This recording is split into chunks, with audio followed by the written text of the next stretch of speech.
خدا نے جب عورت کو بنایا تو ملائک سے ایک مکالمہ ہوا۔ جب خدا نے عورت کو بنایا نا تو ملائک نے حیران ہو کر پوچھا، یا رب اس مخلوق پر اتنا وقت کیوں؟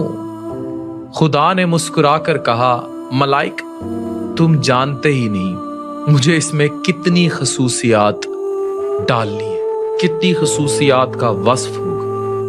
عورت کو ہر حالت میں کام کرنا ہے، بچوں کو گلے لگانا ہے، ایسے گلے لگانا جو گھٹنے کی چوٹ سے لے کر ٹوٹے ہوئے دل تک سب کچھ ٹھیک کر دے۔ وہ صرف 2 ہاتھوں سے یہ سب کرتی ہے۔ بیمار ہو تو خود کو ٹھیک کر لیتی ہے اور 18 گھنٹے کام کر لیتی ہے۔ ملائک نے حیران ہو کر کہا، یا رب صرف 2 ہاتھ، یہ تو ناممکن ہے۔ وہ اور قریب آیا اور عورت کو چھو کر دیکھا اور دھیرے سے بولا، یا رب آپ نے اسے بہت نرم بنا دیا۔ خدا نے جواب دیا، نرم ضرور ہے مگر مضبوط اتنی کہ تم سوچ بھی نہیں سکتے۔ جو دکھ سہ لیتی ہے، جو بوجھ اٹھا لیتی ہے، وہ کسی مرد کی سوچ سے باہر ہوتا ہے۔ ملائک نے پوچھا، کیا یہ سوچ سکتی ہے؟ خدا نے کہا، صرف سوچتی ہی نہیں، اپنی رائے بھی رکھتی ہے، بات بھی کرتی ہے، اور جب ضرورت ہو سچ بھی بولتی ہے۔ ملائک نے اس کے گال چھوئے اور دھیرے سے کہا، یا رب یہ تو ٹپک رہا ہے، آپ نے بہت زیادہ بوجھ ڈال دیا۔ خدا نے پھر تصحیح کی، یہ بوجھ نہیں، یہ آنسو ہے۔ اس کا غم، اس کے شکوے، اس کی تنہائی، اس کی خاموش تکلیف اور اس فخر کا اظہار جسے وہ کبھی زبان پر نہیں لاتی۔ ملائک چپ ہو گیا، اس کی آنکھوں میں اثر تھا۔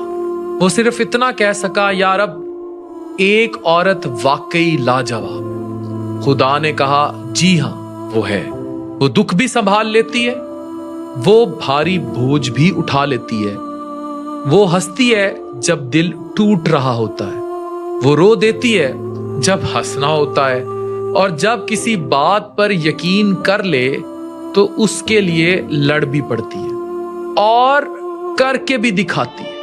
اس کی محبت بنا شرط لازوال ہوتی ہے۔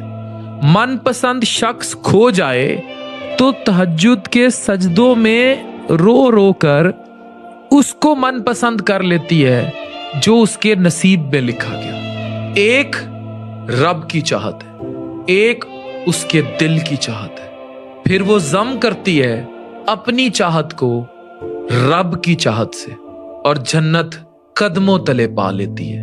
وہ زندگی کو جینا جانتی ہے۔ تو پھر ملائک نے پوچھا کہ کیا یہ تمام مخلوقات میں پرفیکٹ نہیں ہے؟ جواب تھا، نہیں، اس میں ایک کمی ہے۔ یہ اکثر بھول جاتی ہے کہ اس کی اپنی اہمیت کیا ہے، اور یہ سب سے دردناک بات ہے کہ جو عورت سب سنبھال لیتی ہے وہ اکثر اپنی اصل قیمت بھول جاتی ہے۔ عورت خدا کی وہ تخلیق ہے جو نرم بھی ہے، مضبوط بھی اور بے پناہ محبت رکھنے والی بھی، لیکن سب سے زیادہ ضرورت اس بات کی ہے کہ وہ خود کو یاد رکھے کہ وہ خود کتنی قیمتی ہے۔